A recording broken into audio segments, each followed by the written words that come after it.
Bienvenidos a este conversatorio número 41, Ideas para la profundización de la vinculación Argentina-Japón, homenaje a Virgilio Tedino Uriburu.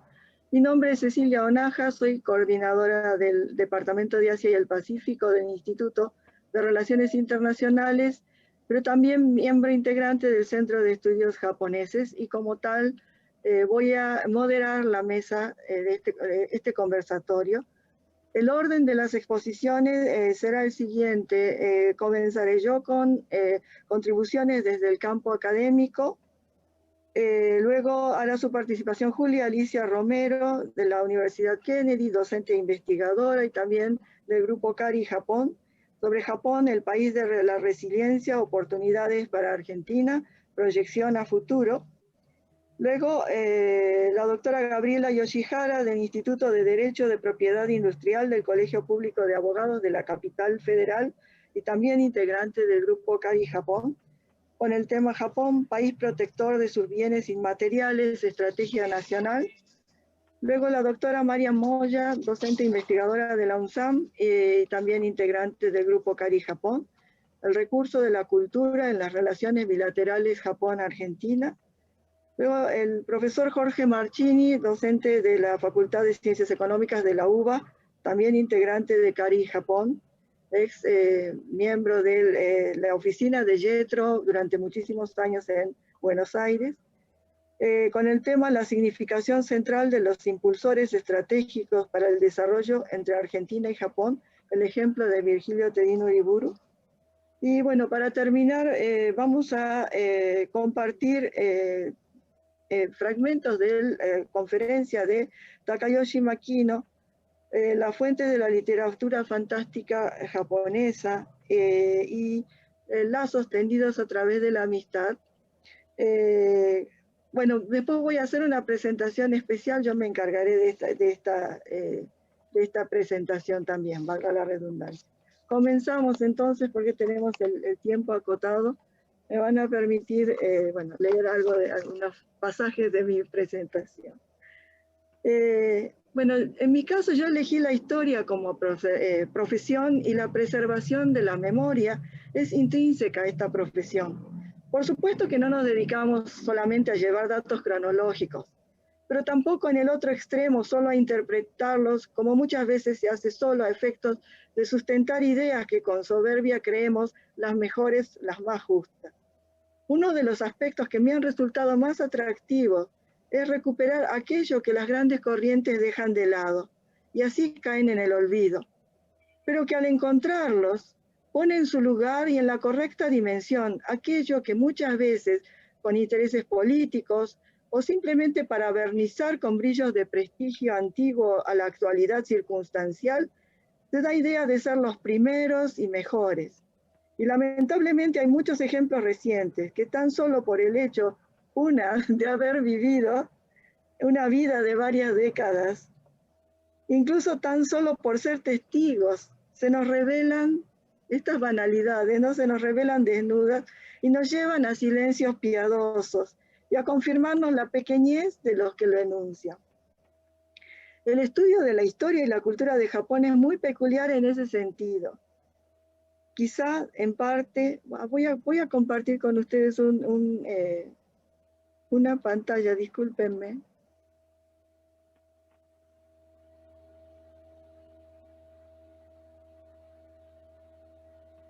A ver si podemos ver.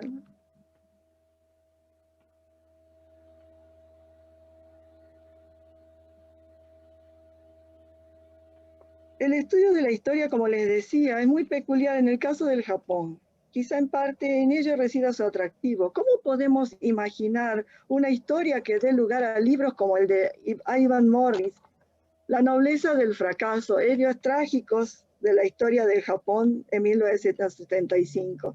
Muy sugestivo y que nos hace pensar como argentinos si acaso no deberíamos intentar algo análogo con nuestra historia. La ironía de haber expulsado o llevado a fin trágico a hombres que la historia han terminado reivindicando. Quizá el ejemplo más emblemático y más terrible sea que el propio héroe de la independencia, nuestro padre de la patria, tuviera que elegir el exilio antes de desenvainar su espada contra un compatriota, actitud que no debería ser excepcional. Lección que solo quedó en teoría, que se repitió sin tomar conciencia del peso que tenía y se violó sistemáticamente a lo largo del tiempo. El exilio tuvo muchísimas facetas. Sus víctimas fueron de las más variadas corrientes ideológicas. Esto es conveniente aclarar para quienes usan ese argumento en forma parcial.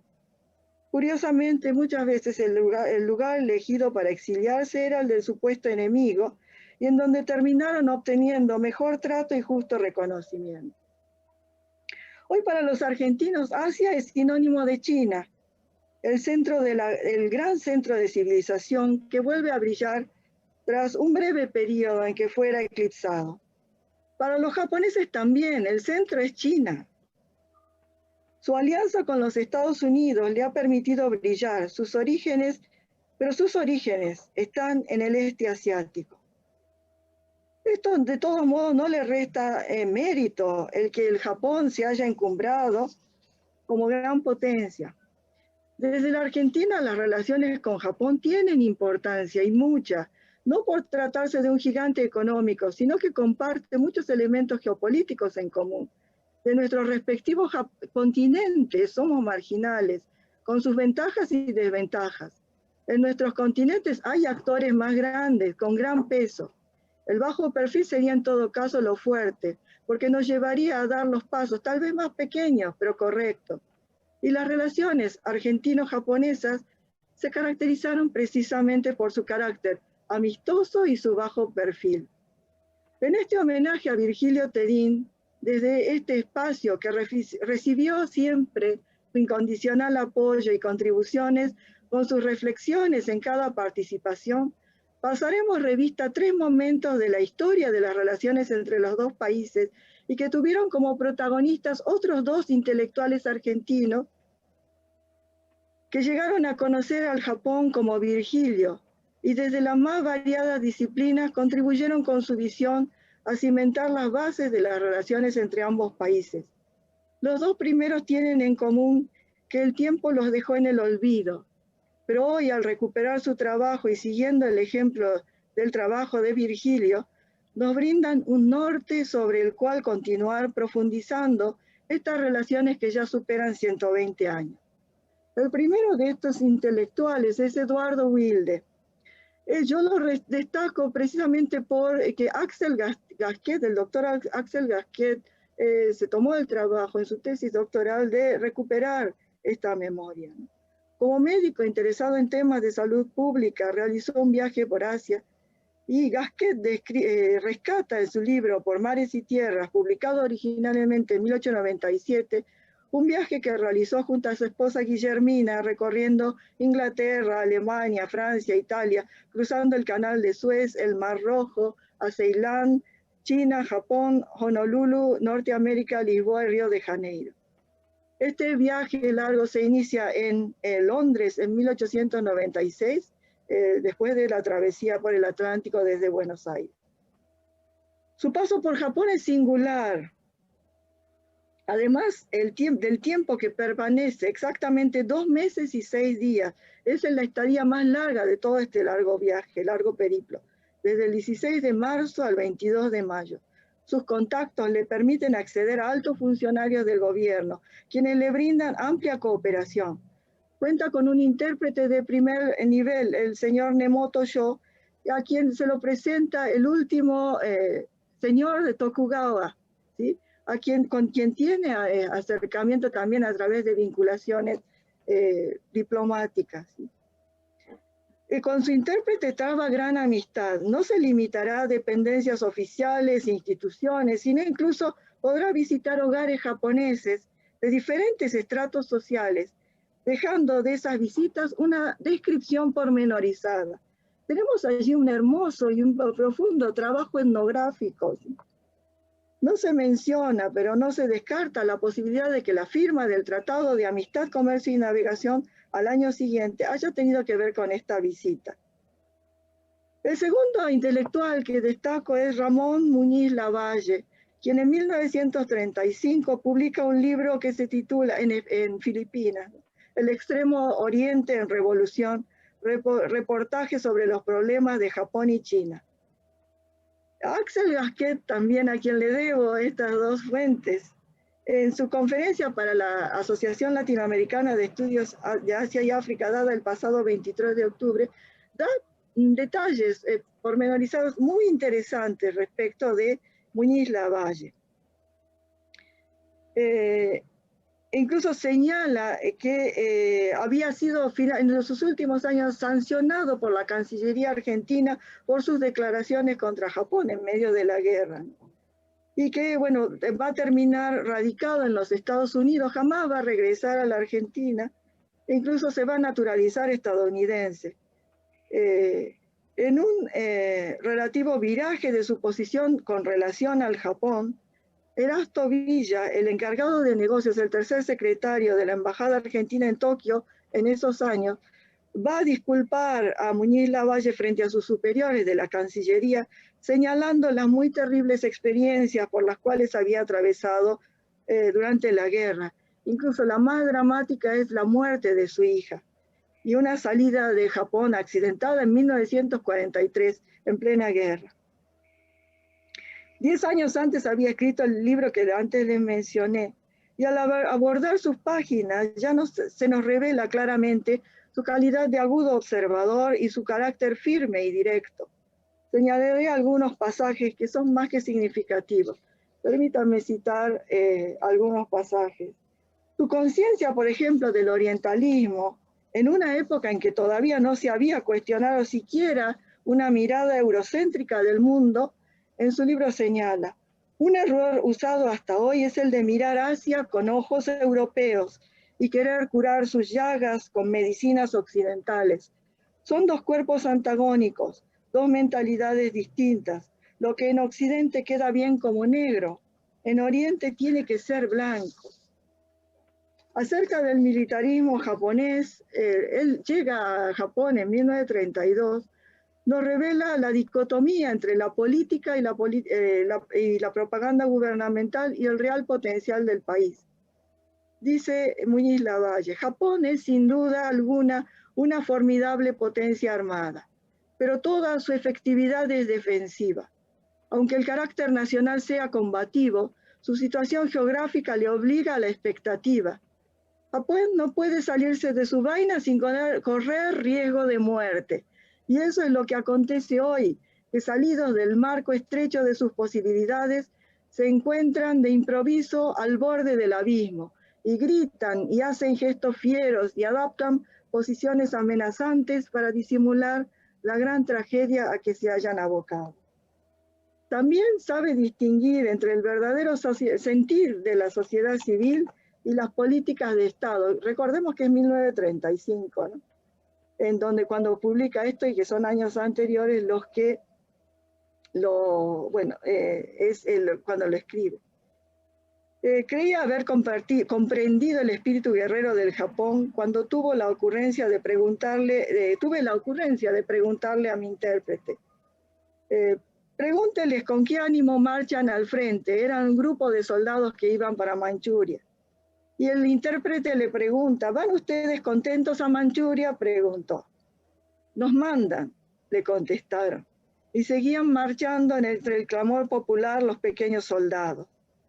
Recapacitemos, han replicado: nos mandan. No hay en la contestación énfasis patriótico ni vibra en ella una voluntad guerrera. ¿Me equivoco? ¿Se habrá equivocado mi intérprete? Aquel "nos mandan" fue la primera advertencia del malestar oculto del pueblo japonés. También respecto del sentido de la muerte ritual, alcanza a ver el sentido que tiene y su valor ético. Caballerosidad con el enemigo, un precepto samurái. A un diplomático europeo le parecía cruel ironía que un guerrero japonés, luego de dar muerte a otro, le ofrecía un canto de alabanza.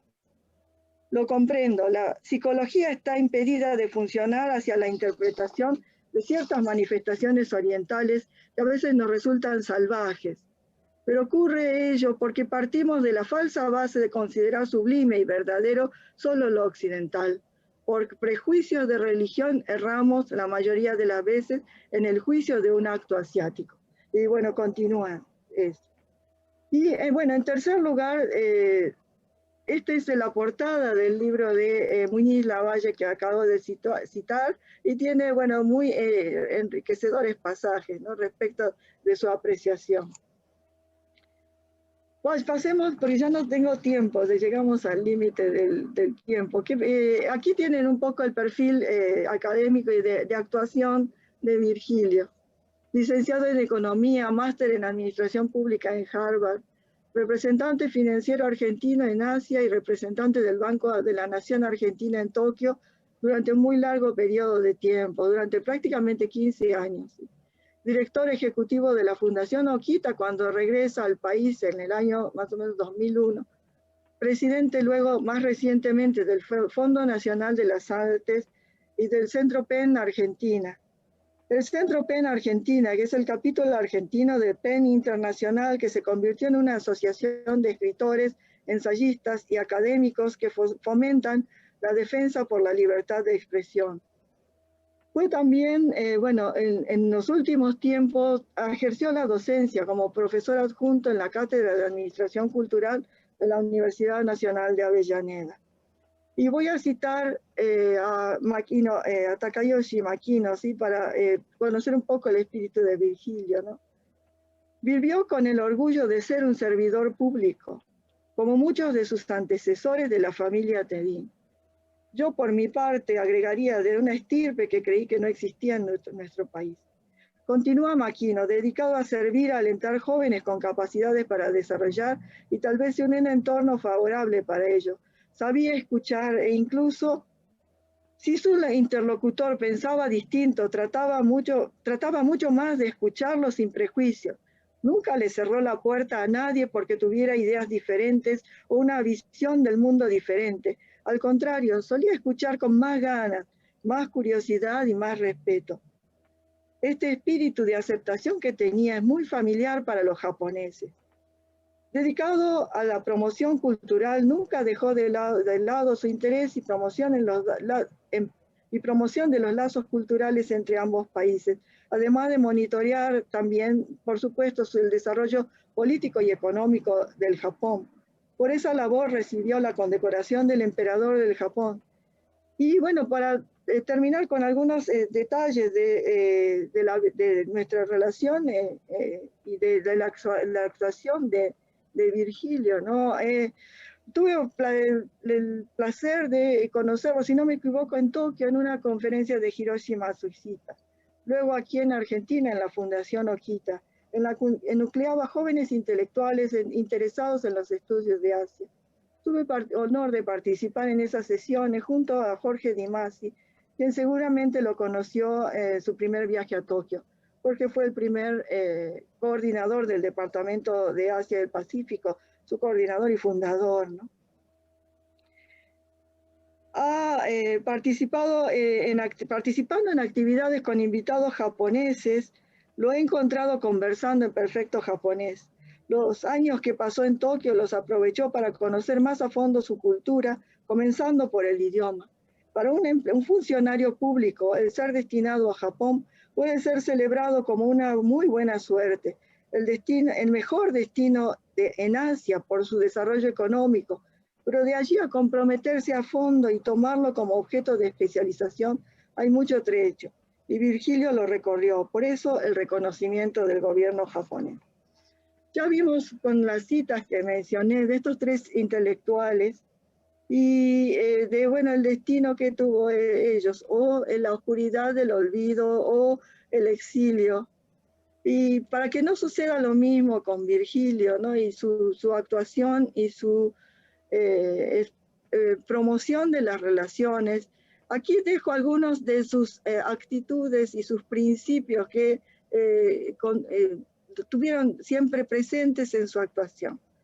Y la importancia de la promoción y la formación, la observación y el estudio sistemático, la promoción de la comunicación, el aprendizaje del idioma, La modestia en la actitud, el desarrollar la empatía hacia el otro y el buscar conocerlo. La constancia en el trabajo, no ir por el camino fácil de simplemente los traductores electrónicos que existen en la actualidad. Y por todo, sobre todas las cosas, y la idea de servicio a la sociedad, de promover los jóvenes valores, de darles oportunidades, aunque uno tenga las condiciones más favorables, de alentarlos en todo momento. Bueno, con esto doy por terminado mi presentación. Quizá me extendí demasiado en las citas. Me hubiera gustado compartir con ustedes otros elementos más de la vida de estos tres personajes en el pasado, en distintos momentos de la historia de nuestras relaciones, y recalcar un poco más la personalidad y la contribución que hizo Virgilio, pero eso lo voy a dejar también al final para al momento de compartir la palabra de Takayoshi Makino. Vamos a pasar a la siguiente presentación aquí, la presentación de la doctora Alicia Romero. ¿Sí? Vamos a compartir su presentación que está grabada. Por favor, indíquenme si hay problemas en cuanto al sonido. ¿Sí?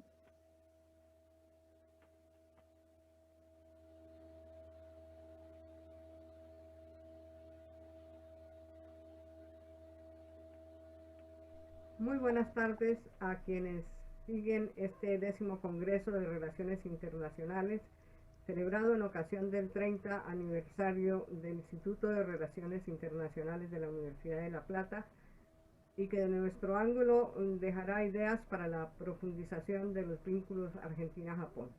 Mi tema: Japón, el país de la resiliencia, oportunidades para Argentina, proyección a futuro. Partamos del escenario que se generó con la renuncia del ministro Abe y la asunción del ministro Yoshihide Suga como primer ministro. Se plantea una continuidad en el Abenomics y el avance en los planteamientos previstos en el Libro Azul de la Diplomacia 2019. Es así que trabajará a Japón firmemente para fortalecer las relaciones con Estados Unidos, un país considerado muy importante en su diplomacia, y con el avance en el concepto Indo-Pacífico libre y abierto. A su vez, seguirá la propuesta de diplomacia con tolerancia y fuerza para cambiar los intentos de unilateralismo que se han dado últimamente. Se realizó en los inicios de su mandato la Asamblea Anual de Naciones Unidas, y allí planteó encarar las crisis que se están expandiendo y en diversidad y escala, como el COVID, de una forma multilateral también. Por ello, continuará liderando acuerdos con los países con los que comparte intereses estratégicos, como India, Australia, Reino Unido, Alemania, Francia y los de la ASEAN. El ministro de Relaciones Exteriores, a su vez, celebró reuniones con los ministros una reunión conjunta con los ministros de Estados Unidos, India y Australia en ocasión de esta reunión. En cuanto a su entorno y con otras regiones, sus políticas con la República de Corea seguirán siendo de cooperación entre los dos países, pero a su vez de estos dos países con Estados Unidos, para generar importantes acciones en cuanto a estabilidad de Asia, y porque hay temas pendientes con Corea. Respecto a China, las buenas relaciones económicas continuarán, aunque veremos, se han dado casos especiales recientemente, pero sobre todo está por resolver el caso del conflicto con el mar de China. En cuanto a Rusia, trabajarán por el avance en lo planteado en el acuerdo de paz firmado en 1956, pero celebrarán reuniones conjuntas para retomar el rumbo dado los efectos del COVID-19. cuanto a la América Latina y África y algunos países de Europa del Este, sabemos que desde décadas atrás viene Japón otorgando cooperación técnica en tecnología, medio ambiente, asistencia social, últimamente con inversiones y comercio de manera destacable, pero hay mucho más por hacer. Compartiendo de la realidad de la Argentina, la situación actual no es muy favorable. Sabemos que el PBI cayó 19,1% interanual con datos del segundo semestre del 2020. El desempleo está por encima del 13,1%, la pobreza por arriba del 40% y la población por debajo de la línea de pobreza superior al 8% y estos últimos datos todos con propensión a incrementarse. Pero la FAO incluyó a la Argentina entre uno de los 7 países abastecedores de alimentos y eso es una oportunidad para el país. Por tanto, requieren generar acciones concretas en cuanto a un sistema productivo con espíritu empresarial sustentable y con acciones superadoras con instituciones que a la vez también sean superadoras. Entonces se propone, por ejemplo, combinar o ampliar el programa One Village, One Product con oportunidades de comercio de productos regionales y con inclusión de mucho más productos que la Argentina tiene un abanico bastante amplio. Y en cuanto a la materia productiva, sería conveniente también ser superadores en el campo del cooperativismo, tomando como ejemplo algo que para Japón fue importante en la época del milagro japonés, las cooperativas multipropósito, que incluían crédito, adquisiciones y compras, comercialización, marketing, establecimiento y utilización de instalaciones, seguros, etcétera, y eso convendría ponerlo en escena en este momento, como en su momento lo planteaba Rana en el año 1974. Tenemos distintos ejes a considerar que son a su vez áreas de interés, pero partiendo de las premisas de que es obligación del gobierno de producir resultados y tener capacidad de ejecución, y en este sentido Japón es un ejemplo en cuanto a manejo organizacional y administrativo y desde luego por su resiliencia. Podríamos imitarlo para procurar innovación en el diseño y aplicación de políticas públicas en economía, medio ambiente, a las áreas sociocultural, educativa y científica y desde luego en los avances que viene Japón realizando en el COVID-19. Un catalizador o conductor de ideas que surjan serán el Comité de Diálogo Político Argentina-Japón y la Comisión Mixta que incluye el empresariado argentino y el empresariado japonés. Tenemos distintos aspectos que también se pueden promover acciones público-privadas y que pueden canalizarse las ideas a través de estos entes mencionados. ¿Cómo lograrlo? Desde luego que lo primero que tenemos que conseguir es generar conciencia de la realidad y tener confianza en la pedagogía que se viene trabajando y con la cual trabaja Japón, apostando de hecho a un pacto social que permita la inclusión y el trabajo colaborativo de todos los actores del sistema económico y de los estamentos del país. En cuanto a las acciones, obviamente la transferencia de tecnología, la coproducción y la cooperación siguen siendo muy importantes y debemos apuntar a incrementar exportaciones y diversificarlas porque Japón tiene una gran demanda por alimentos y podemos exportar una buena variedad de ellos, principalmente si son orgánicos. podemos generar rondas de negocios, además de las acciones que ya desarrolla la embajada y la representación de JETRO en Argentina, pero hay mucho por hacer, ampliando desde luego todo esto que se ha venido realizando.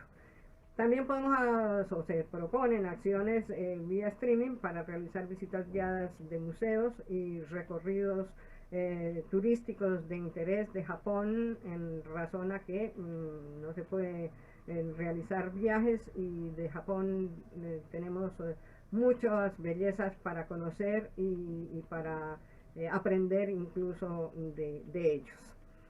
Otras consideraciones son la aplicación de los sistemas glocalismo, que en su momento tomó China de Japón, adaptación de productos al lugar, y la translocación, que a su vez es el retiro de ya inversiones realizadas, como está sucediendo ahora de China con respecto al traslado de sus empresas a los países de la ASEAN, y que algunos podrían venir a la Argentina con base en el acuerdo firmado en 2018.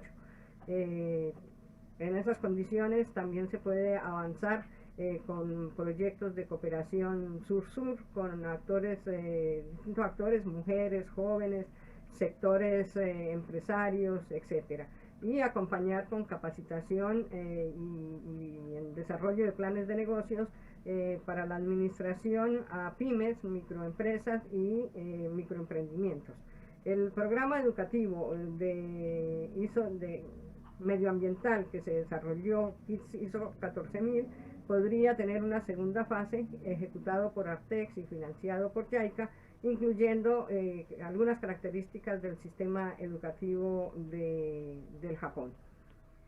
En cuanto al medio ambiente, el cambio climático sabemos que es real y nos exige infraestructura resiliente, medios de prevención, de alerta de los desastres, solución de casos de ocurrencia, etcétera, y por tanto Japón en esto nos puede hacer un aporte interesante en cuanto a ciudades limpias, bajas de emisiones de carbono, ciudades inteligentes, mejora de viviendas, diversas mediciones de aire, químicos en agricultura, etcétera, y proyectos de energía verde que podríamos incluir una renovación o reconstrucción de bosques planificada, por ejemplo, en las áreas incendiadas que últimamente tenemos muchas en el país.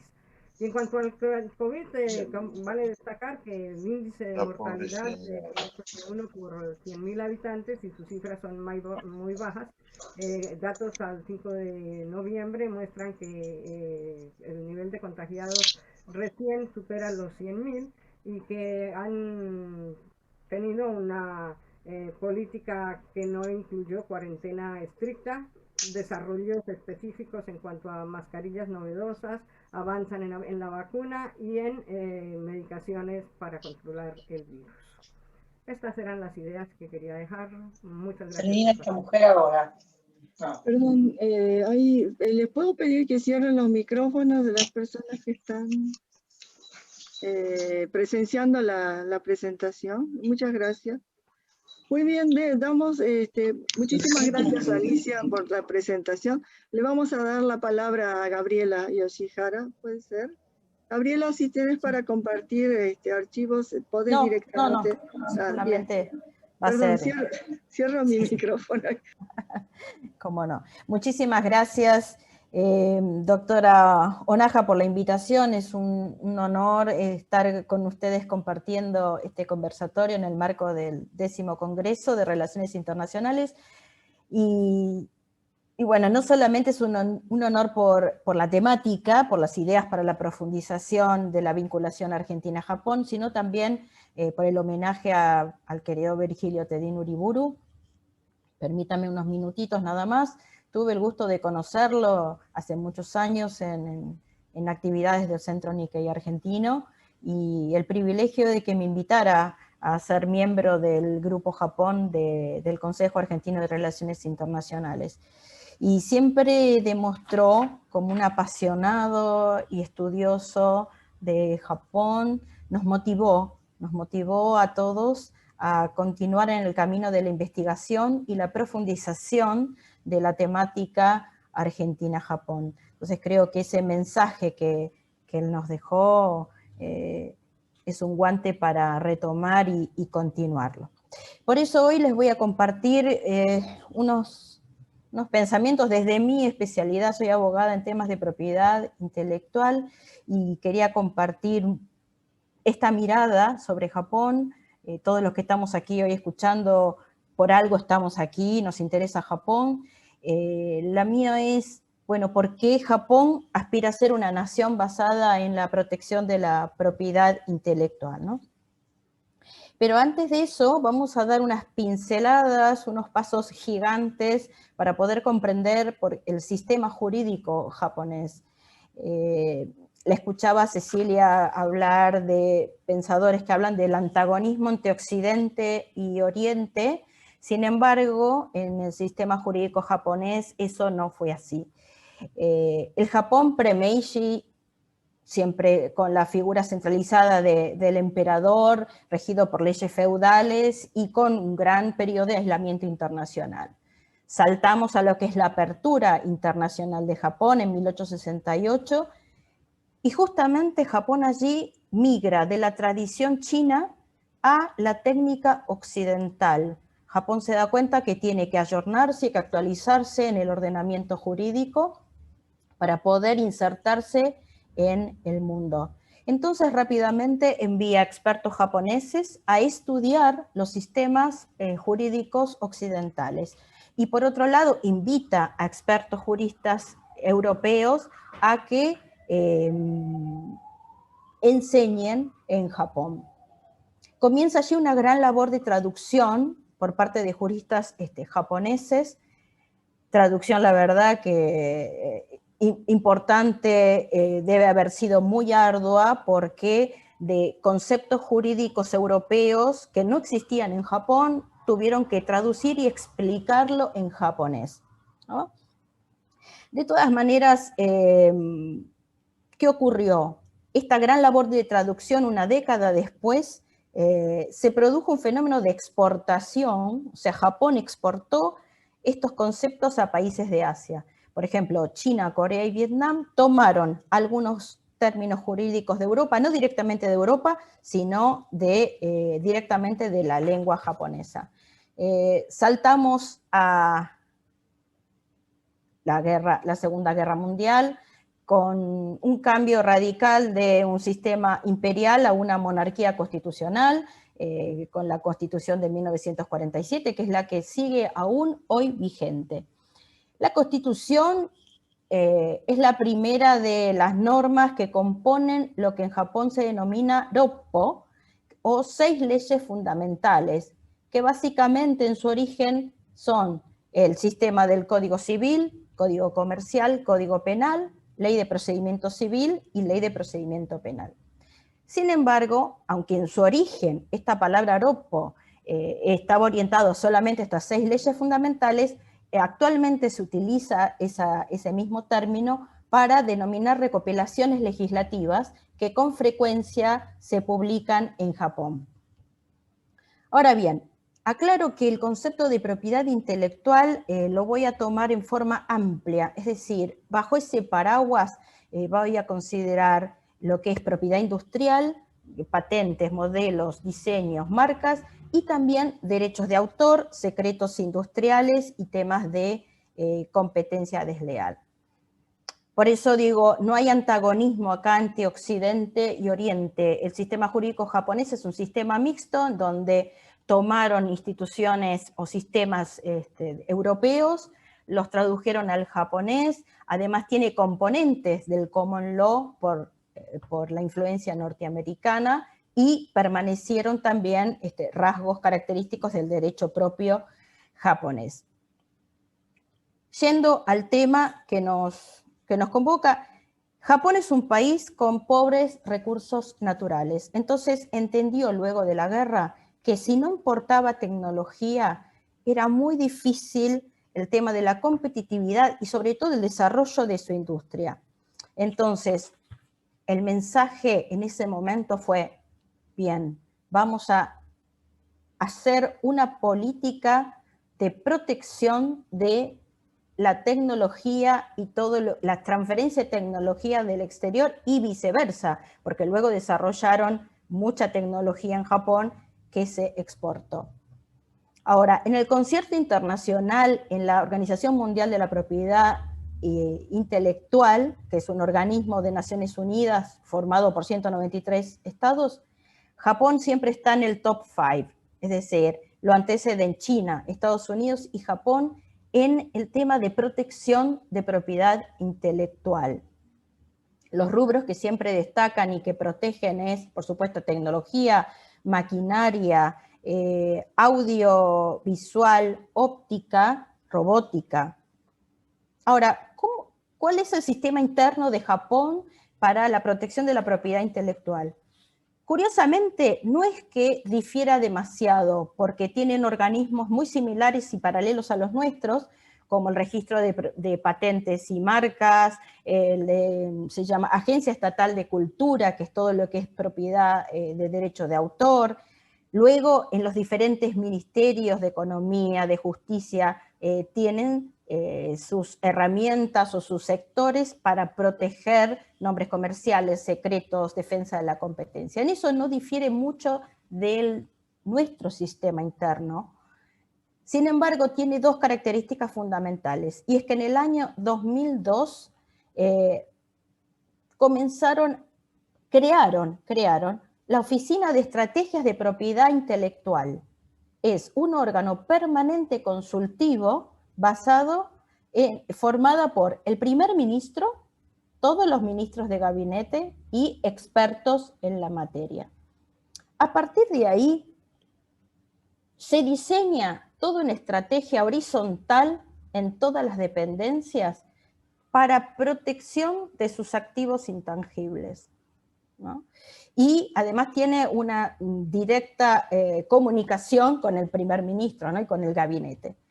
Y la otra segunda característica también muy loable es que crearon, en consonancia a esta estrategia, crearon tribunales especializados superiores de propiedad intelectual. Es decir, a los jueces y a todo el personal lo capacitaron en forma especial y tienen competencia exclusiva en temas de propiedad intelectual. Entonces, este programa estratégico se basa en pilares fundamentales. Y, por ejemplo, no quedan solamente en el mero registro, que es muy importante, protección de los activos intangibles, sino que, por ejemplo, el primer pilar es construir un sistema global de propiedad intelectual para incrementar la competitividad industrial. ¿Y en qué se ve eso? Por ejemplo, algo tan simple pero tan importante como acelerar los procesos para el examen de las patentes a nivel mundial y a nivel interno. En vez de que duren años y años y uno nunca sepa cuándo obtiene una patente, ellos mejoraron los procesos internos para acelerarlo. Es decir, promovieron la estandarización del proceso. Por supuesto, siempre motivan la cooperación y la protección de propiedad intelectual en coordinación con otros países.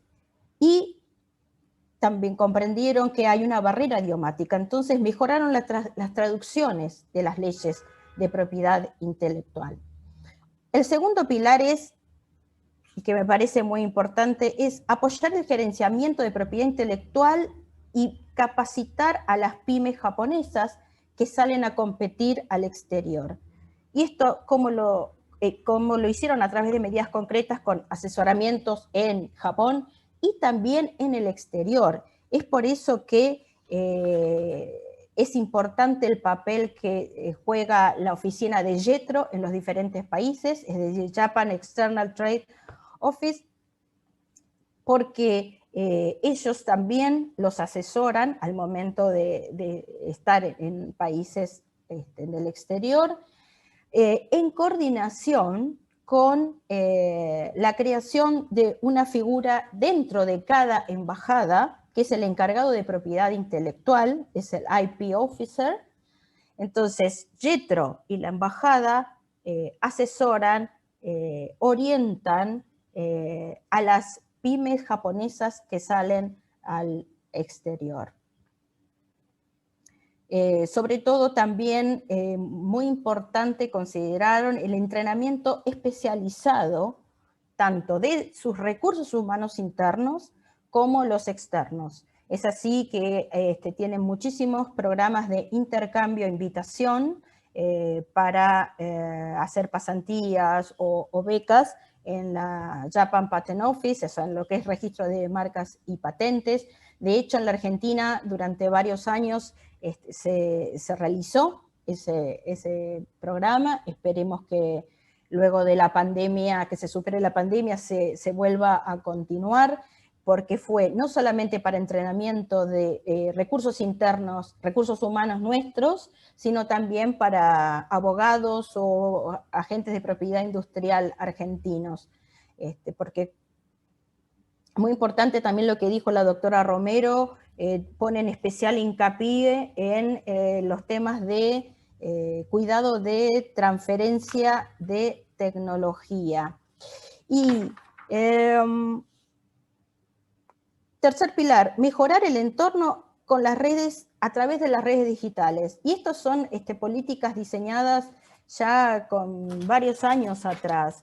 Comprendieron que la digitalización, el acceso a Internet, los libros digitales, las plataformas, y esto que todavía no había llegado el COVID-19, eran un camino para mejorar y hacer más amigable la difusión de la cultura japonesa.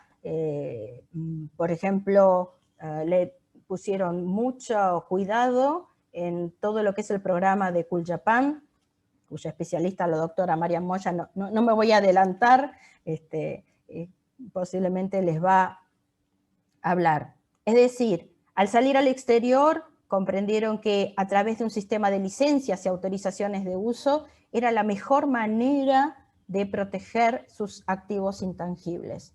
Y el cuarto pilar es el fortalecimiento del poder blando, enfocándose en la industria del contenido, las famosas industrias creativas. Saben que la marca Japón, a través de anime, comida, gastronomía, música, tiene un poder multiplicador y de mucha penetración en la gente, y por eso me parece también muy acertada la medida concreta. Destinaron muchos recursos y presupuesto para la traducción de subtítulos y doblaje. También se realizan estudios de mercado para ver cuáles son las tendencias en los diferentes países. Es decir, como pueden ver, es algo integral, abarcativo. Como decía al principio, es una estrategia horizontal que ojalá nosotros podamos también tomar algo de eso, porque nosotros tenemos los organismos de protección de propiedad intelectual. Sin embargo, tal vez no están tan coordinados o con tanta planificación como lo tienen en Japón. Les recomiendo un artículo del profesor Hisamitsu Arai, que lo pueden encontrar en la OMPI, de cómo el Japón formuló una estrategia nacional de propiedad intelectual. Si bien es del año 2007, tiene mucha vigencia porque nos muestra y nos delinea como la manera de pensar, ¿no? El profesor Arai, prestigioso especialista, dijo: confío en que el Japón siga desarrollándose como un buen modelo de sociedad innovadora, armoniosa y equilibrada, anclado en un sistema ágil, por eso siempre están pensando en agilizar los procesos, que mira al futuro fundamentándose en una estrategia, es decir, que el valor de la estrategia es muy importante. Creo que con la pandemia tiene un desafío muy importante en todo lo que es inteligencia artificial, y el programa, tendremos que seguir muy de cerca también el programa de digitalización anunciado por el actual primer ministro Suga. Bueno, por ahora no quería, les dejo mi orientación sobre Japón como país protector de propiedad intelectual. Muchas gracias. Muchísimas gracias, Gabriela. Bueno, muy ceñida el tiempo, todavía te sobra. Dejamos esos minutos después para preguntas. Ah, sí, por favor. Si alguno tiene preguntas, por favor utilicen el chat, ¿sí? Para ya ir dejándolas, y en el espacio que queda, ya después contestaremos. Le damos la palabra a la doctora Marian Moya. Bueno. Marian, adelante. Sí, buenas tardes. Justo hoy hay obra acá afuera, no sé si es AISA o qué empresa, y hay mucho ruido. Espero que no esté saliendo tanto ruido, por eso tuve que ponerme los auriculares. Espero que se pueda escuchar bien. Bueno, buenas tardes a todos y a todas. Muchas gracias a la doctora Onaja porque me permite compartir con todos los participantes y con también los colegas del Grupo Japón del CARI, este espacio en homenaje a Virgilio Tedino Uriburu, que, como ya lo dijeron varias veces, es una de las figuras más importantes en la construcción de lazos entre Japón y Argentina. Voy a empezar con una pequeñísima anécdota, un poco autorreferencial, pero que lo uso como para introducir la figura de Virgilio como una persona muy solidaria y generosa.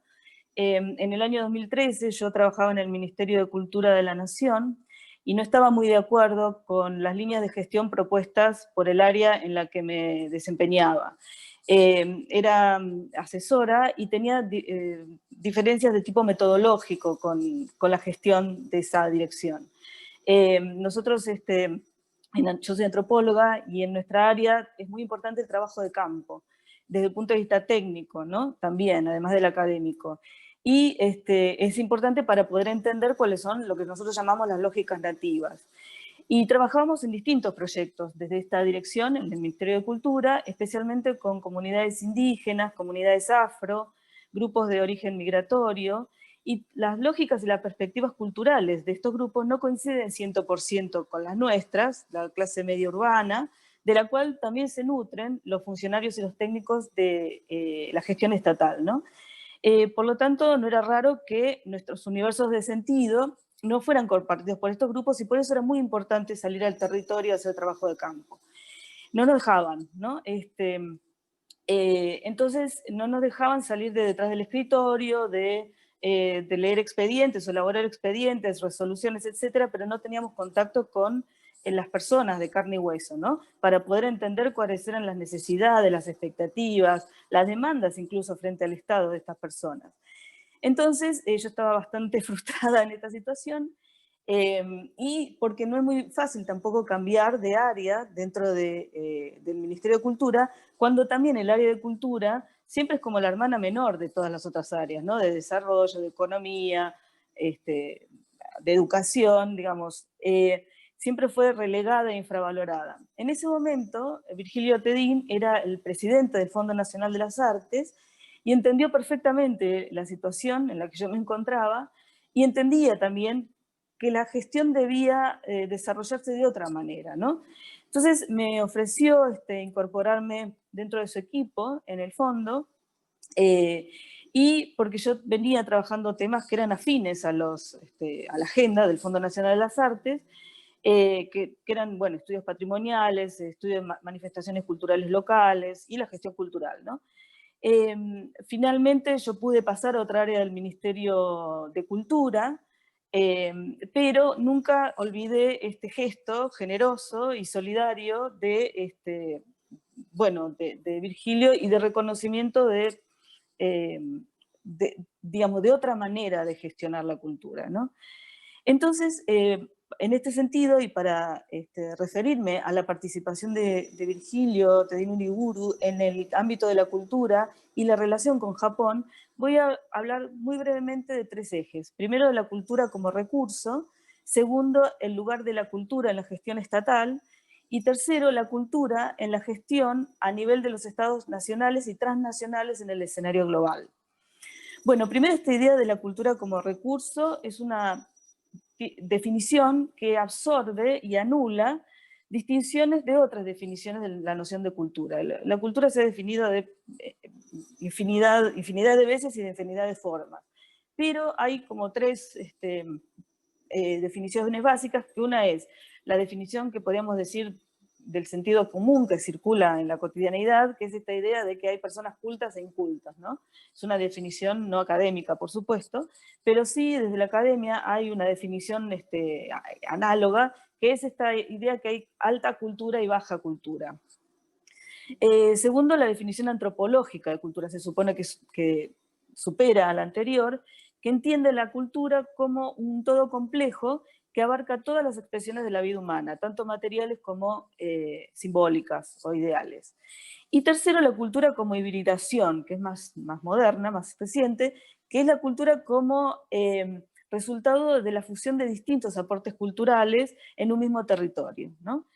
Entonces, pero ahora, entendiendo la cultura como recurso, se puede decir que la cultura hoy se invierte, se distribuye, se utiliza como atracción de las industrias culturales y también como herramienta política.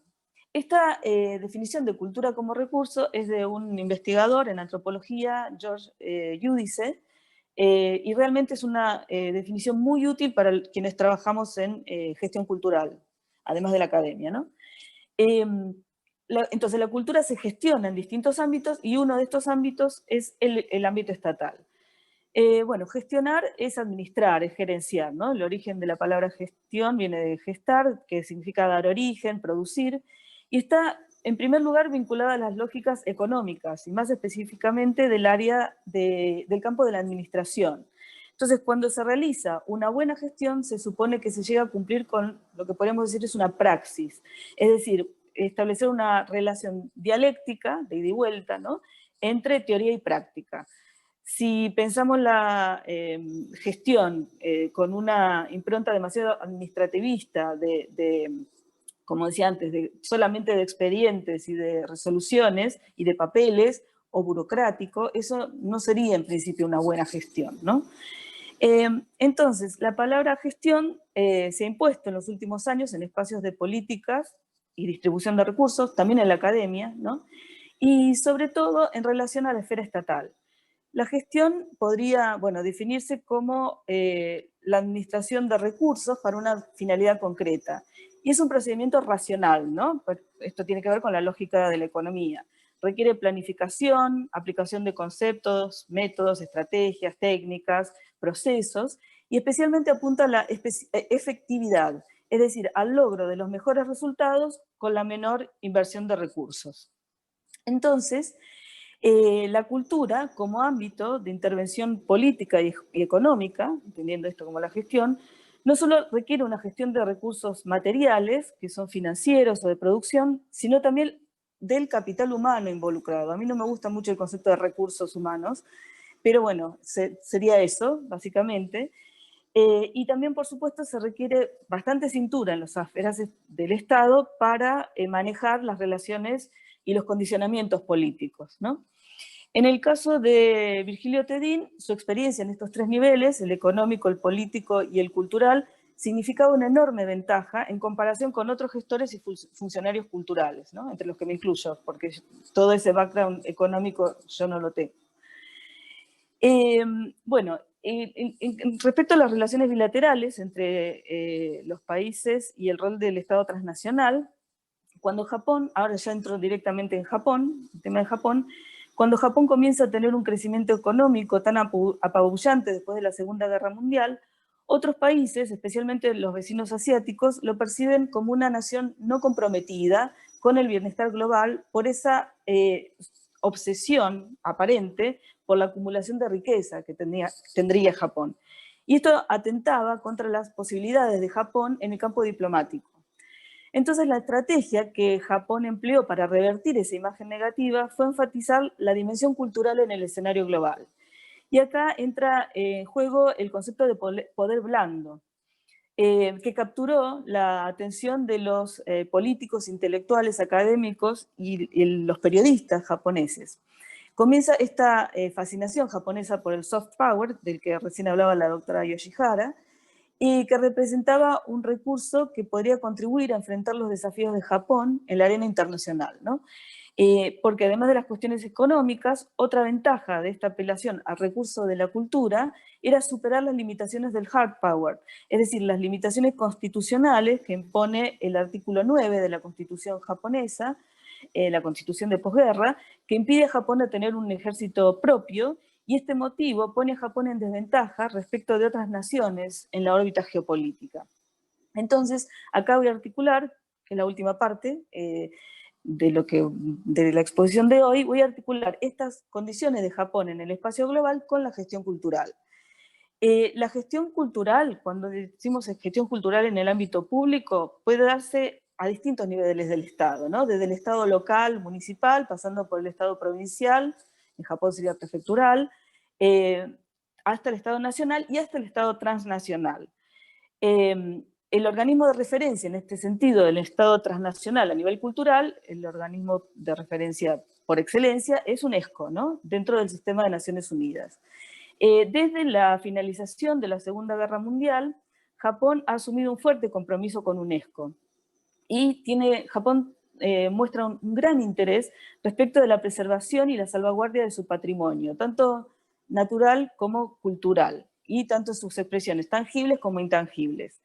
La experiencia en la salvaguardia de bienes culturales intangibles nacionales de Japón es una de las más destacables del mundo, y Japón además ha desempeñado un papel de liderazgo, por ejemplo, en la elaboración y la implementación de la Convención del Patrimonio Cultural Inmaterial del 2003 de UNESCO, y también tiene 21 elementos inscriptos en la lista representativa de UNESCO del Patrimonio Cultural Inmaterial.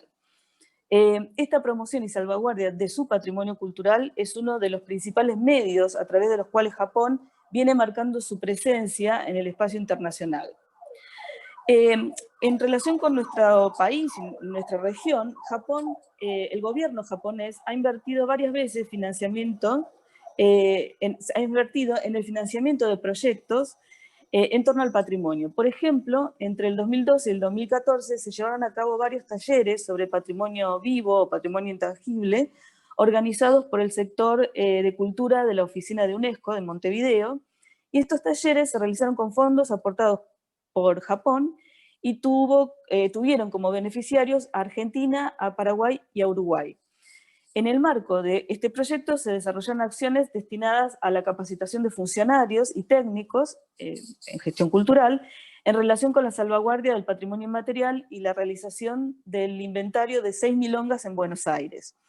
Este inventario, que sería el inventario en relación a temas de patrimonio inmaterial, sería como una compilación detallada de toda la información referida a la expresión material en cuestión, en este caso sería el tango, por eso se hizo el relevamiento de milongas, y este inventario complementa la inscripción, en este caso del tango, en la lista representativa de patrimonio inmaterial de UNESCO. Quiere decir que Japón no solamente impulsa la cultura como factor de posicionamiento propio en el terreno global, sino que también la cultura es un recurso importante de apoyo y fortalecimiento de las relaciones multilaterales a través de la cooperación internacional. En este sentido, Japón se alinea con UNESCO y con el Sistema de Naciones Unidas, que considera la cultura como un vector de desarrollo. Y acá entra el tema del desarrollo, ¿no? En este caso tenemos como actor importante JICA, que es la Agencia de Cooperación Internacional del Gobierno de Japón, que también impulsa muchos proyectos orientados a la promoción de la cultura japonesa en territorio argentino, en este caso, a través del envío de expertos y voluntarios y también del financiamiento de proyectos en estas misiones orientadas al desarrollo. Toda esta salvaguardia, esta promoción de la cultura también son importantes en la agenda transnacional del desarrollo para contribuir a la consecución de muchos de los objetivos del desarrollo sostenible, conocidos como ODS, dentro de la agenda del desarrollo de Naciones Unidas, y Japón aparece como uno de los países protagonistas, siempre, habiendo sido siempre un fuerte donante en acciones de desarrollo.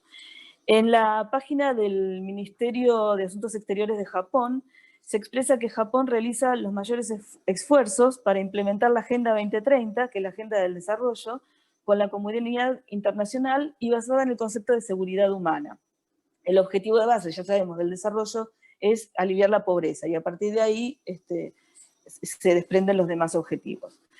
En relación, ya para terminar, en relación con los 3 pilares fundamentales del desarrollo sostenible, que son el económico, el social y el medioambiental, la cultura y la creatividad desempeñan un papel transversal en relación a estas otras dimensiones, y a estas dimensiones podemos agregar una más, que es el género, ¿no? La dimensión de género, también como dimensión transversal.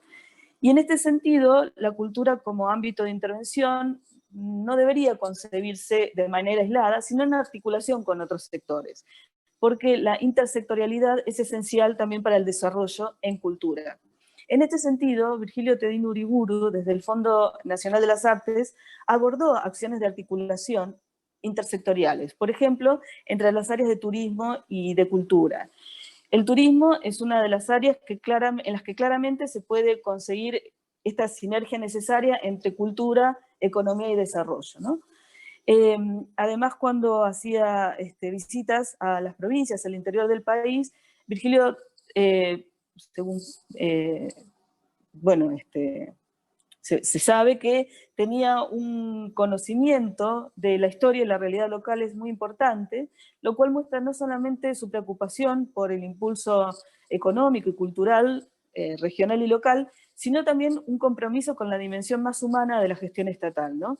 Entendiendo que las políticas culturales que otorgan preferencia a los bienes producidos localmente son los que contribuyen realmente a reducir las desigualdades, ¿no? Esta visión de abajo hacia arriba tan necesaria.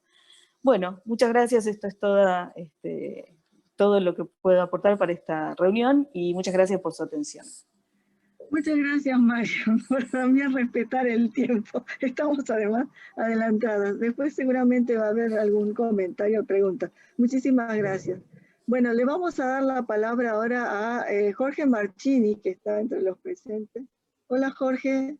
¿Qué tal? ¿Cómo va, Silvia? ¿Cómo está? Bien, muy bien. ¿Se escucha bien?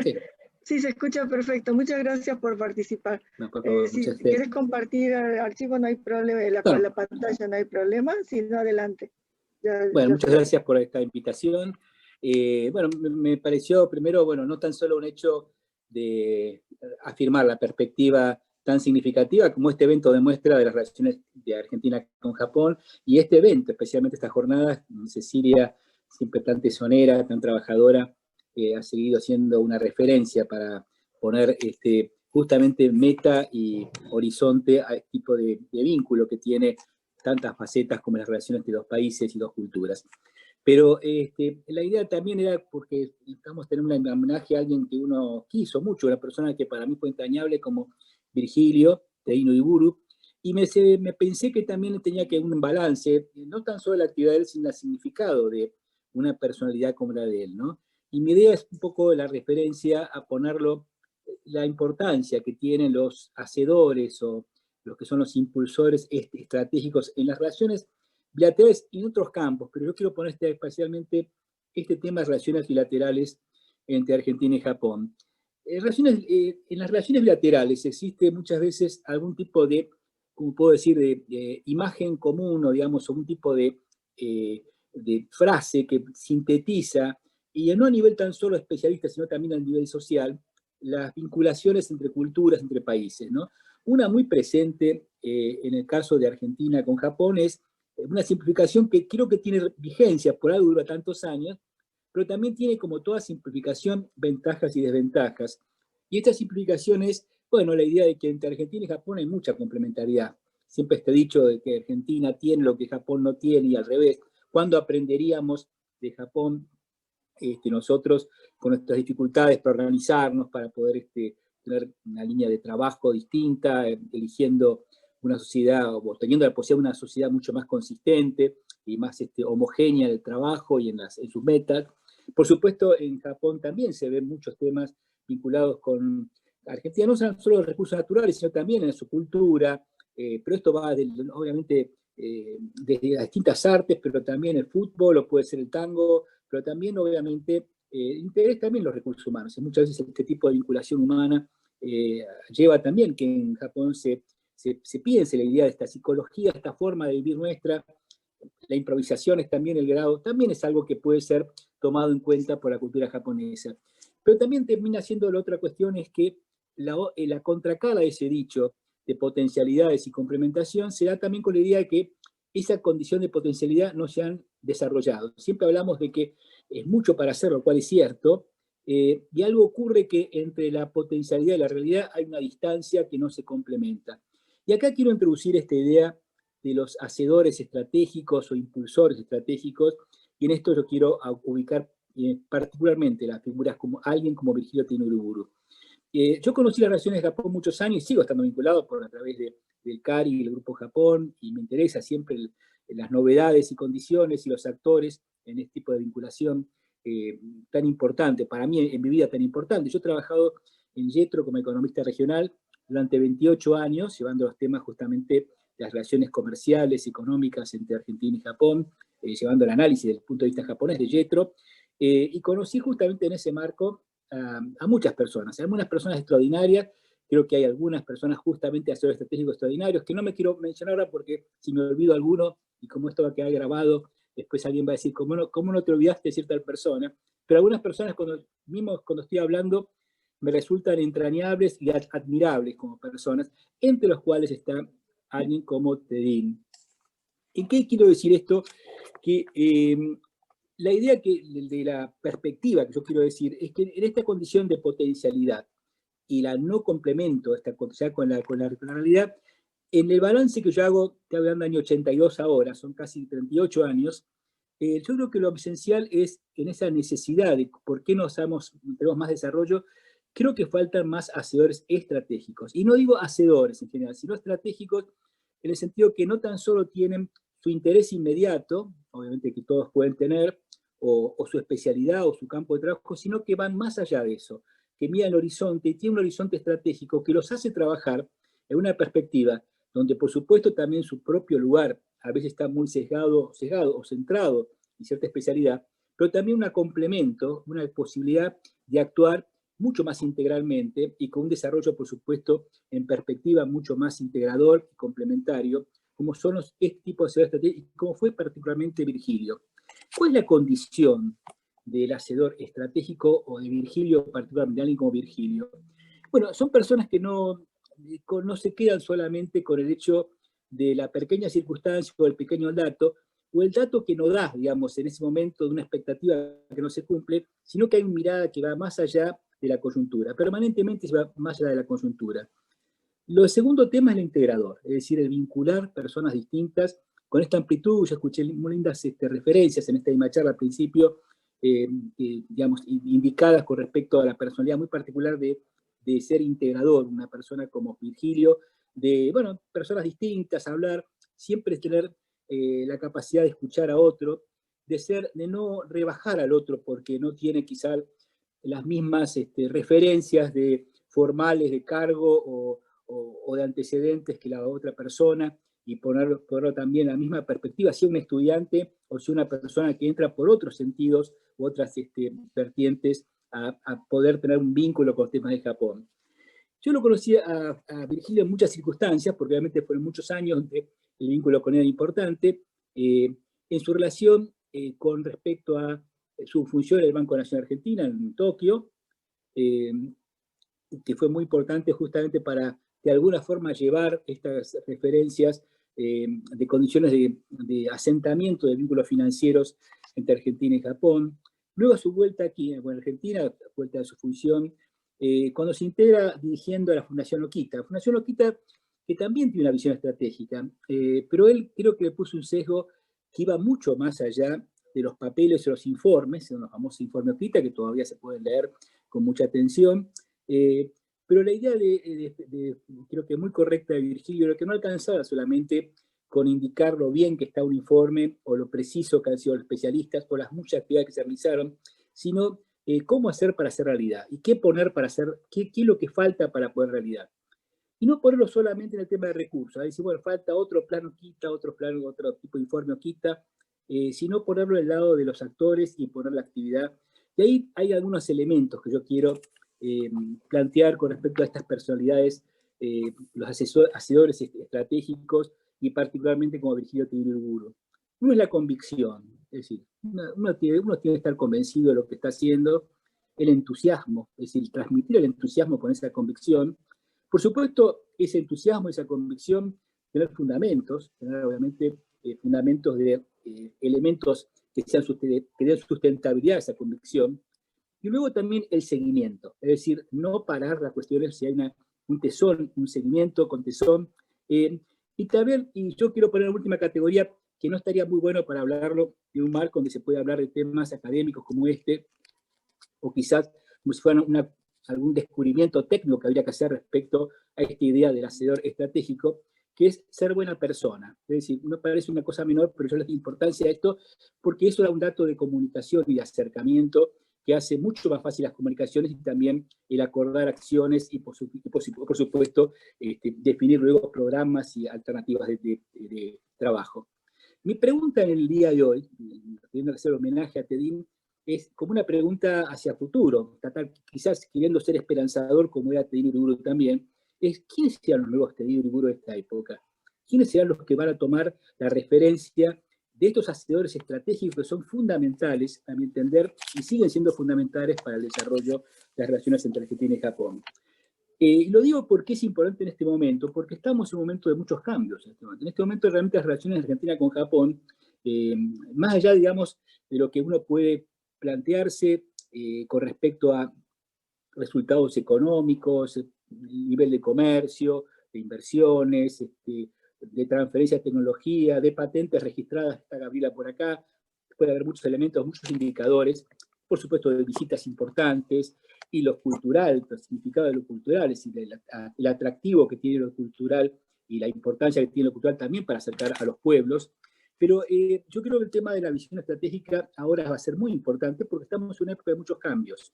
En el plano industrial, las cadenas de valor están alteradas, es decir, va a haber un nuevo cambio alterado. Las comunicaciones están cambiando y la simultaneidad o esta misma condición de poder tener tipo de charlas de este tipo, impensables hace no mucho tiempo atrás en el mundo, hoy estamos generalizándolo en cualquier lugar del mundo, pero también sobre todo las nuevas tensiones, las nuevas referencias que tenemos a las relaciones internacionales, las condiciones geopolíticas, las condiciones también culturales nuevas, las nuevas demandas culturales. Todos estos elementos requieren pensar. Y yo creo que aquí lo que falta, y es una cuestión que siempre es un nivel de discusión para hacer esto, no alcanza solamente con la cooperación en un sentido que es muy importante. La cooperación en el caso de Japón ha sido, en el caso de Argentina, pero también otros países americanos, ha sido extraordinariamente importante en muchos campos, campos tan diversos como la minería, las pymes, los temas de calidad introducidos, el tema de energía, bueno, de la variación, la pesca, la variación de cooperación de Japón ha sido extremadamente importante, la promoción también de Japón a lo que hace al acercamiento en misiones, en las condiciones también de conocimiento de Japón y de conocimiento de Argentina, ha sido realmente muy importante y es mucho lo que se ha logrado y creo que es uno de los activos enormes que tenemos presentes. Yo creo que también en este caso aparece la idea de qué tipo de condición, qué es lo que no es cooperación que está presente. Yo creo que no hay que esperar en este momento, y por eso los Tedín tiene que aparecer en este momento casi como una necesidad, este tipo de continuidad, en honor a él y a otros que han colaborado con él, en lo que han hecho y las lecciones que los han dejado, pero también en la perspectiva de las nuevas tareas por delante. Es decir, siempre el futuro es una combinación entre lo mejor de lo que tenemos como bagaje, nuestra cultura, nuestra tradición, nuestros vínculos, nuestros pareceres que han estado elaborados hace mucho tiempo, pero también las propuestas hacia adelante, hacia el futuro, ese tipo de combinación entre lo que viene y lo que tenemos como activo y lo que tenemos en nuestras espaldas, que realmente es nuestro apoyo también para encarar el futuro. Y a mí se me ocurre que este tipo de condiciones de trabajadores, de hacedores estratégicos son fundamentales en esta época. Una cuestión es que con Tedín hablamos mucho y él entendía muy bien, era que había que elaborarse las relaciones de Argentina con Japón no tan solo esperando a ver qué se cumple o no de tal programa o tal iniciativa, sino cómo hacemos para tener iniciativas en forma permanente. Era notable una persona como él, y son los hacedores así, que una idea que se podía plantear, bueno, ¿por qué no pensamos el tema, las relaciones de inversión, qué ocurre? Hagamos algo, hagamos un elemento inmediatamente, hagamos un encuentro, con quién hay que hablar, ir a hablar con cualquiera que sea necesario para traer esta idea, llevarla con entusiasmo, con convicción, con datos, con elementos fácticos, con elementos consistentes de propuesta. Esta persona que listamos a muchos a los Tedin Uriburu. ¿Cómo son esta condición? A mí sí me ocurrió una cuestión que se vincula con algo también que tiene mucho que ver Japón. Siempre se hablan de las 5S. Ustedes han escuchado muchas veces hablar de los temas de la introducción de la calidad. En Argentina, creo que la contribución de la calidad, hace poco tiempo fallecía alguien de Argentina que tuvo mucho que ver también en la introducción de calidad a partir de programas de Japón, como el ingeniero Rafael Koganov, que trabajó en el INTI, trabajó introduciendo los primeros cursos de calidad en Argentina en la década del 80. Pero cuando se habla que a la gente más o menos en ámbito empresarial, muchos ámbitos también, ámbito de gestión pública, se hablan las 5S, ¿no? Y estas cosas, te diciendo, quizás tengamos alguna referencia con este tipo de referencia de modelo japonés para ponernos en esta visión estratégica a la cual nos va a acompañar por su legado alguien como Virgilio Tedin Uriburu.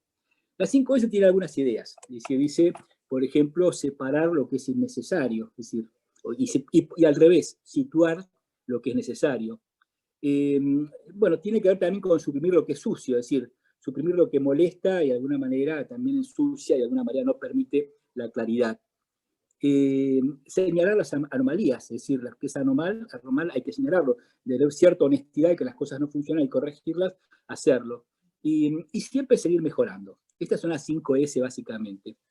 Y me pareció que alguien como Tedin agrega una sexta S, no sé si es una audacia mía en este momento, y es la de saber creer en algo. Y estos son las cuestiones de personalidades como la de Virgilio Tedin y los hacedores estratégicos, que son aquellos que creen lo que están haciendo, no lo saben por un dogmatismo, por cerrazón, por no querer ver lo que ocurre, sino a partir de la realidad la quieren modificar y saben que tienen metas para poder hacerlo. Y eso requiere tesón, trabajo y no desfallecer en los momentos que sienten cada plan, en cada programa, en cada estrategia existen en el camino. Yo por eso me parece excelente esta idea de dar un homenaje a alguien tan querido como Virgilio, una persona llena de alegría cada vez que uno lo encontraba, y también alegría de uno de verlo a él, ¿no? Cada vez que se encontraba, y esta cuestión del diálogo abierto, estas posibilidades de inteligencia artificial, digamos, de virtualidad que estamos viendo ahora, sin duda son muy importantes, y seguirán siendo, con todos los temas tecnológicos son muy importantes, pero creo que sigue siendo fundamental, sobre todo cuando hablamos de relaciones entre países y entre sociedades, las relaciones de personas. Las relaciones de personas tienen actores que son fundamentales. Y aunque les parezca mentira, cuando hablamos de sociedades que son obviamente muchos millones de personas, mucho más de 130 millones Japón, 45 millones Argentina, ¿cómo puede ser que todos estamos hablando de algo que es imposible porque tiene que congeniar millones de personas con millones de personas? Yo creo que en ese sentido, y he visto también, a lo largo de muchos años trabajando con Japón, estas personas clave, en Japón las he visto, con las que dije, la de ámbito japonés y el ámbito argentino. Bueno, hagamos todo lo posible por seguir sembrando en ese sentido, sembrar que van a surgir justamente las lecciones de Virgilio Tedin Uriburu y estas personalidades extraordinarias que ayudan a seguir creciendo, a seguir creyendo y a poder poner un destino a algo que siempre se va a seguir diciendo y lo cual está muy bien. Hay mucho para hacer entre las relaciones de Argentina y Japón. Por eso, muchísimas gracias a estas jornadas por poder referir un poco esta idea y llamarlos a que ustedes mismos sean parte de eso, ¿no? Yo sé que algunas de las personas que están acá son el tipo de personalidad que yo estoy diciendo, no es que solamente Virgilio, pero creo que son fundamentales que actúen creyendo que lo que están haciendo es fundamental, que es el momento para hacerlo, es un momento histórico para hacerlo, se están reestructurando a nivel mundial relaciones y tenemos que entramarnos de otra manera. Lo hecho nos va a ayudar muchísimo, hay mucho activo y mucho bueno en lo que se ha hecho, pero también me parece que tenemos que pensar el futuro, y creo que entonces la tarea no es esperar ni de gobiernos ni de alguien que venga a hacerlo, sino trabajar nosotros mismos en las ya alternativas que tenemos, en las instancias que tenemos, con los recursos que tenemos para hacer posible un sueño que se haga realidad. Así que muchas gracias por esta posibilidad. Muchísimas gracias, Jorge. Magnífico, es una magnífica forma, ¿no?, de resumirla. Bueno, creo que nuestra relación, nuestro amor común por Japón, nuestro deseo y pasión por estudiar y conocer cada vez más, y también esto que mencionaste, creo que es una magnífica forma de resumir en dos palabras el rol de Virgilio, ¿no?, como hacedor estratégico. Me encantó ese concepto, ¿no?, hacedor estratégico. Porque muchas veces es eso, ¿no?, de tener una personalidad, una calidad de persona también, y una capacidad, por supuesto, ¿no? Sin conocimiento no se puede hacer, y es esas personas, ¿no?, que a lo largo de la historia bueno, van surgiendo y tenemos que promover para que surjan más. Bueno, retomo la palabra para, bueno, terminar con la última presentación. A ver si, bueno, creo que estoy ya. Bueno, con la última presentación, y antes de eso quería yo hacer una aclaración respecto de mi presentación y el comentario de la doctora Yoshihara, que tiene razón, ¿no?, esto de no hay esta antinomia Oriente-Occidente. Si en realidad lo que Muñiz, creo que Muñiz Lavalle quiso destacar no es la antinomia, sino es de ver que la cultura japonesa está enmarcada en otra, está en otro marco, creada, generada en otro marco, y debemos conocer esas bases, porque si proyectamos nuestra idiosincrasia en ella, nunca los vamos a entender, ¿sí? Tenemos que entenderlos en sus esencias, en sus reglas, en sus formas, en su cultura. Y esto tenía Virgilio, ¿no?, el tema de la empatía, de poder saber entender al otro. Yo creo que es clave. Bueno, y la última exposición de la cual me voy a hacer cargo es la de Makino Takayoshi. A ver, Virgilio, yo creo que había conocido, igual que los otros intelectuales que mencioné antes, al Japón, y creo que se dio cuenta que valía la pena. Su larga estancia en Japón también, el hecho de conocer el idioma, de familiarizarse con la cultura, sintió que valía la pena. Y yo me imagino que en las discusiones con sus colegas y amigos japoneses, entusiasmó a algunos de ellos para decir que Argentina valía la pena y que dar a conocer la cultura japonesa en Argentina era importante. Igual que los líderes de Meiji, que lo primero que hicieron fue contratar especialistas extranjeros. Argentina siempre fue orgullosa de su tradición y cultura y pensó que no necesitaba aprender de nadie. Bueno, han venido grandes intelectuales, especialmente fines del siglo XIX, principios del siglo XX, y en ese momento sí nos nutrimos de grandes figuras intelectuales europeos, ¿sí?, para construir las bases de la Argentina. Pero que con respecto a Japón había una deuda. Yo creo que en el caso de Makino, creo que, bueno, fue una forma también de entusiasmar a un japonés para que venga a difundir en nuestro idioma, además, que es otro tema muy grande, en nuestro idioma, sobre cultura japonesa. Porque, bueno, es egresado de la Universidad de Tokio de Estudios Extranjeros, especialista en letras, y que hizo posgrados en la Universidad Complutense de Madrid, por eso es conocedor y maneja perfectamente el español, en la Universidad de Perugia para Estudios Extranjeros y en la Boston University en Estados Unidos, así que le da un perfil muy interesante y muy importante, ¿no?, para un difusor de la cultura japonesa en nuestro país. Y tenemos que agradecerles también a Takayoshi porque aceptar quedarse en este país con todos los problemas que tiene el país, bueno, es importante también, no es una decisión. Bien, voy a leer algunos fragmentos de una presentación que hizo en la Biblioteca Nacional, que me parece que vienen bien al caso, ¿no? Y tenía que hablar sobre literatura fantástica. Y bueno, hace un comentario al principio que nos pone en situación también de lo difícil que es el idioma japonés, porque a veces hasta entre los propios japoneses hay dificultad de entendimiento.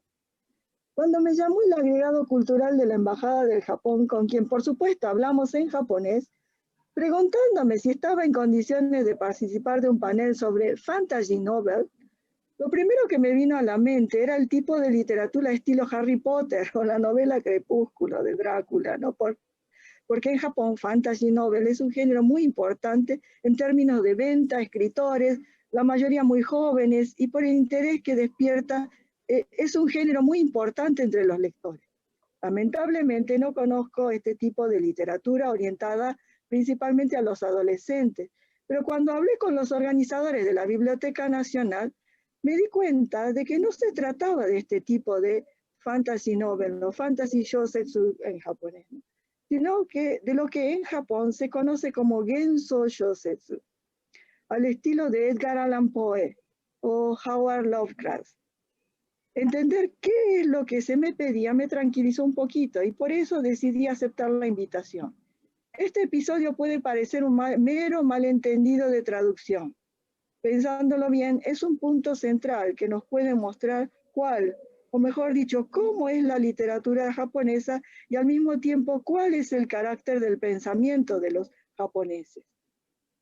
Tzvetan Todorov, el famoso lingüista búlgaro-francés, en su obra Introducción a la literatura fantástica de 1969, comenta que en la novela fantástica, el lector o el personaje de la novela oscila o vacila entre dos mundos, el mundo de la lógica y de la vida real, y otro mundo de lo sobrenatural, irracional o imaginario. Este concepto de Todorov está basado en la dicotomía, en la separación que existe en Occidente entre la lógica de lo llamado racional y lo sobrenatural. En cambio, en la literatura japonesa, como voy a mencionar con detalle más adelante, estos dos mundos no están tan claramente separados. La literatura clásica japonesa ya incorpora elementos fantásticos en su cuerpo, y a diferencia de lo que plantea Todorov, los lectores japoneses no vacilan, pasan de una narración realista a otra imaginaria sin hesitación.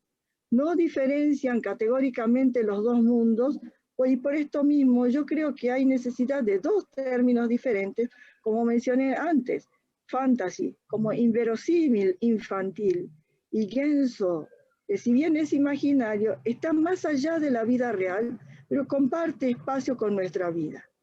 La pregunta es ¿por qué para los japoneses estos dos mundos, el real y el imaginario, están tan cerca?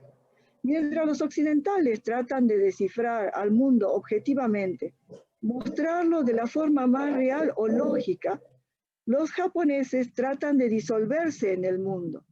Su mirada no es desde el afuera, sino desde el adentro. No son conquistadores de la naturaleza, son parte de ella, y de ahí su sutil sensibilidad.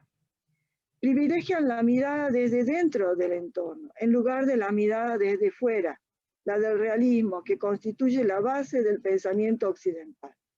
En una palabra, la vida y la muerte no son dos puntos extremos, sino dos puntos que pertenecen o que están vinculados en el ciclo de la existencia.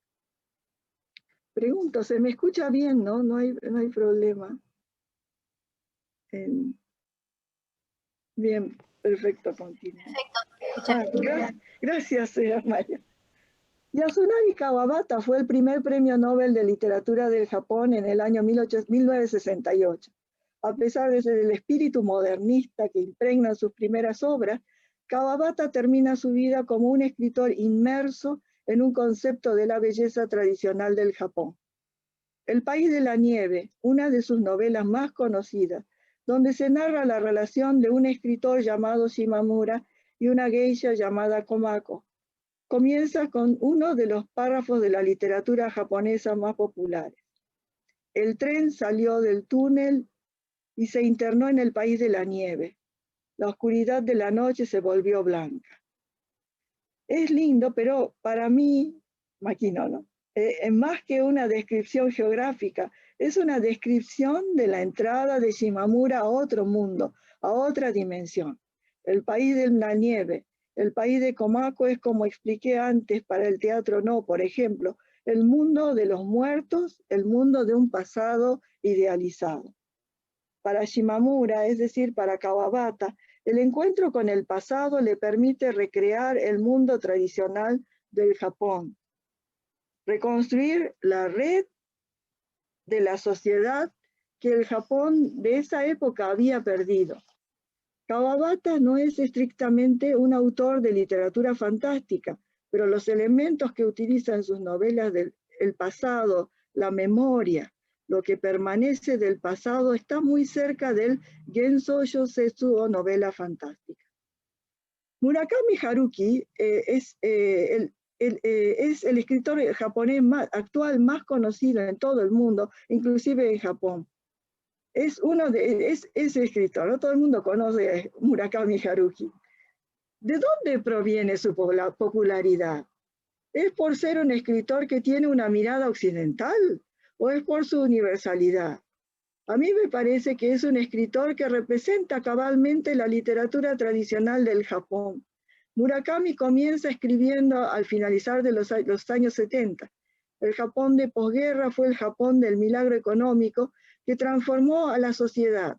La occidentalización del Japón, que comenzó primero en la época Meiji en 1868, se completa en esta década de los 80 y trajo como resultado la deconstrucción del seken, o tejido que conformaba e irrigaba a la sociedad japonesa. Esa es la época de la aparición de Murakami, y un poco más tarde la de Yoshimoto Banana. Ambos escritores contemporáneos son reflejos de un Japón muy rico materialmente, pero con una sociedad atomizada, con falta de vínculos. Y los más vulnerables frente a estos cambios han sido los jóvenes, que se sienten como atrapados en un pozo de soledad. Son los lectores de estos autores. Esto también puede verse en el J-horror. Es un tipo de cine de terror japonés muy popular en todo el mundo. El cine de terror de Hollywood, con obras como El Exorcista, es un tipo de cine en donde los monstruos amenazan y atacan a la gente, terminando generalmente en cataratas de sangre. Es como si fuera una reflexión frente a nuestro sentido de culpa o concepto de pecado. Es decir, el monstruo o el fantasma es una materialización de nuestra interioridad. En cambio, los monstruos o fantasmas del J-horror o de películas de terror japonesas aparecen como entes que perdieron su pertenencia a este mundo, a esta sociedad. Son como los espíritus del teatro no, son dignos de nuestra compasión. ¿Sí? A partir de los años 90 comenzó a aparecer una serie muy destacada de películas de J-horror. Quizás fue porque tanto los cineastas como los espectadores entendieron que era un punto de partida del quiebre de la sociedad japonesa, el paso de una sociedad igualitaria a una de feroz competencia, el estilo de la sociedad norteamericana, igual que las obras de Haruki Murakami o Banana Yoshimoto, o el J-horror, es el fruto de la soledad que sienten los japoneses en el mundo actual, una época en donde la fantasía ha perdido su lugar. Termina su presentación con estas reflexiones, la razón por la que los lectores siguen leyendo los libros de Kawabata y descubren el nuevo mundo literario de Murakami, y la razón por la que Hollywood hace muchos remakes de las películas de J-horror es que ofrecen una alternativa a las penas y dificultades de vivir. Lo fantástico es lo que nos rescata entonces de nuestro pozo de soledad. Es muy interesante esta reflexión, y yo salteé un fragmento en donde hace referencia a Borges también, porque Makino es un conocedor de nuestra literatura también. Alguien con esta formación y estas características era un excelente maestro, ¿no? Venido de Japón gracias a Virgilio para enseñarnos a nosotros. Y como pasa siempre, nosotros nos creemos que sabemos todo y no necesitamos de maestros. Yo voy a terminar la presentación para abrir la discusión con un fragmento de las palabras que dirigió Makino en el momento del funeral de Virgilio, porque me parece muy importante traerlas aquí. Takayoshi dice, cuando era chico, cuando murió mi abuelo, le pregunté a mi padre, ¿qué ocurre cuando una persona muere? ¿A dónde va esa persona? Mi padre me contestó, cuando una persona muere, esa persona no va a ningún lado, siempre se queda cerca de vos. Pero para estar con vos, tiene que transformarse en las palabras. Así que cuando una persona muere, esa persona se convierte en las palabras que pronunció. En ese momento, dice Makino, no entendí muy bien, pero a medida que crecí creo que empecé a poder capturar lo que quería decir realmente mi padre. Yo dije que Virgilio era un hombre de palabras. Por eso mismo me dio mucha lástima que perdiese el habla en las últimas semanas de su vida. Pero ahora que finalizó su vida y está callado eternamente, yo creo poder escuchar muchas más palabras suyas que cuando estaba vivo. Estas palabras seguramente me van a alentar, a consolar e inspirar al resto de mi vida. Cuando ustedes recuerden a Virgilio en el futuro, por favor traten de escuchar su voz, sus palabras. Estoy seguro de que estas palabras también los alentarán e inspirarán. Me pareció, bueno, muy lindo, muy bueno este comentario. Quise de este modo también, bueno, terminar, bueno, el recordatorio la recordación, nuestro homenaje a Virgilio con estas palabras. ¿Sí? Bueno, abro el momento para las preguntas. Y bueno, también tenemos esperando, bueno, al doctor Consani que quiere cerrar va a cerrar con sus palabras este conversatorio, pero tenemos todavía tiempo, unos minutos, así que si alguno, sí, Alicia, adelante, yo cierro mi micrófono, por favor. Alicia, justamente tomando esta última mención que hacías con respecto a las palabras y la importancia de la palabra y recordar a las personas que se van por sus palabras, yo quiero recordar precisamente otro aspecto de la vida de Virgilio Tedín, en el sentido de que obviamente tanto tiempo que él pasó en Japón le generó vínculos diplomáticos muy importantes. Como yo hago parte de la Asociación de Consejeros y Agregados Comerciales, tuvimos oportunidad de compartir un almuerzo con él precisamente, en el cual tratamos obviamente los vínculos y la generación de ese acercamiento entre los dos países, obviamente por sus vivencias, y en general por lo que hace al mundo diplomático, porque era un almuerzo con representantes de distintos países, representantes comerciales de distintos países. Así que esas palabras también,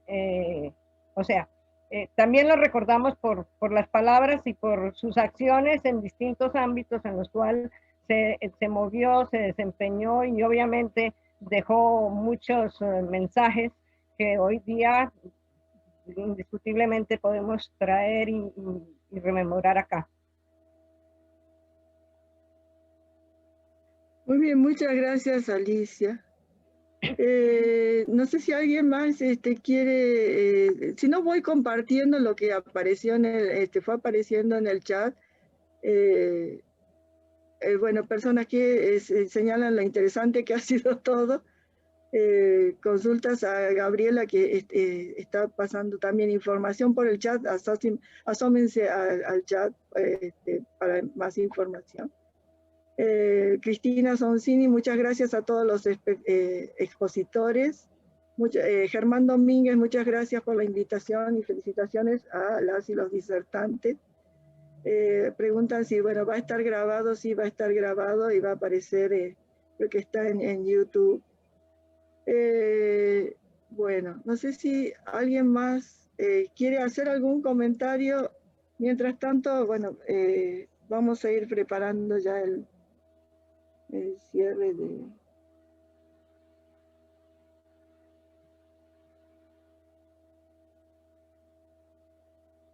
Espérenme un segundo, por favor.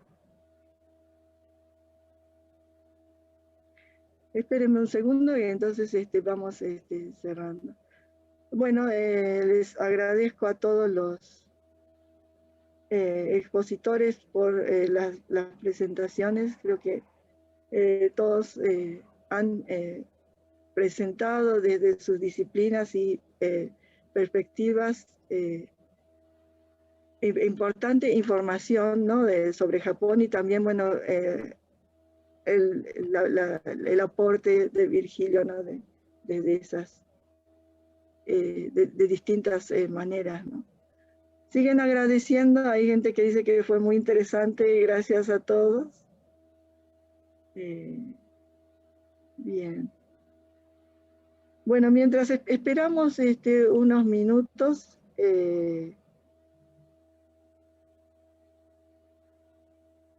bueno, siguen, gracias Mario también por los comentarios, gracias a todos. Sí, bueno, me quedaron una cita y una parte para cerrar y bueno, para llenar este espacio mientras esperamos al doctor Consani, que tenía mucho interés en saludarlos a todos los presentes, y bueno, en un congreso tan amplio y tan grande y tan importante como lo es el Congreso de Relaciones Internacionales, de una persona muy ocupada.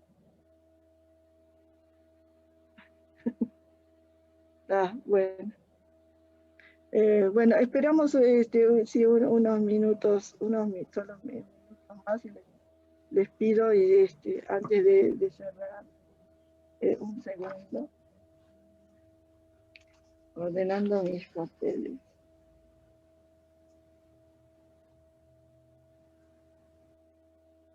Bueno.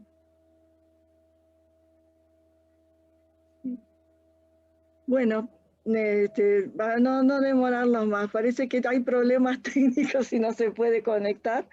Te envía los saludos a todos. Muchas gracias a todos los que han participado en este conversatorio.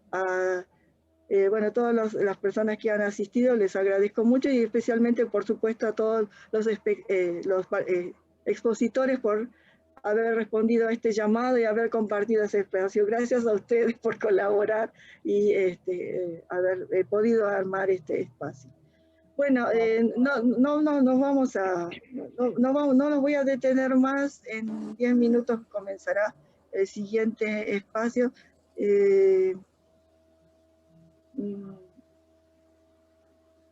A ver. Bueno.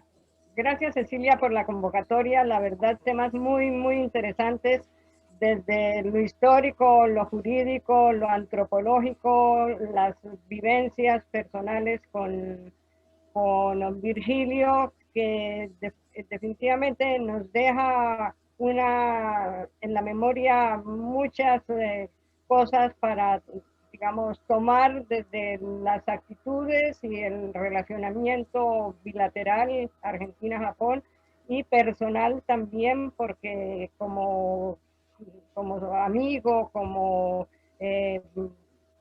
facilidad de relacionamiento interpersonal, era una persona maravillosa. Así que gracias, Cecilia, por la organización del evento y por la invitación.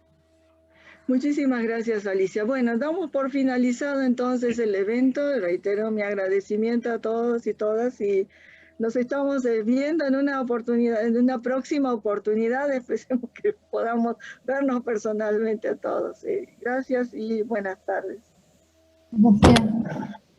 Gracias. Adiós. Muchas gracias, Cecilia. Gracias, Gabriela. Muchas gracias. Gracias. No, por favor. Espero. Chao, Alicia. Chao. La última media hora. Está bien. Gracias. Chao, Gaby. Bueno, chao, Marian. Chao, Jorge. Chao. Gracias por todo. Chao, Cecilia. Chao a todos los asistentes. Gracias. Muchas gracias. Gracias a los alumnos de la USAL también, y a mis alumnos de historia, que nos vemos mañana también. Gracias.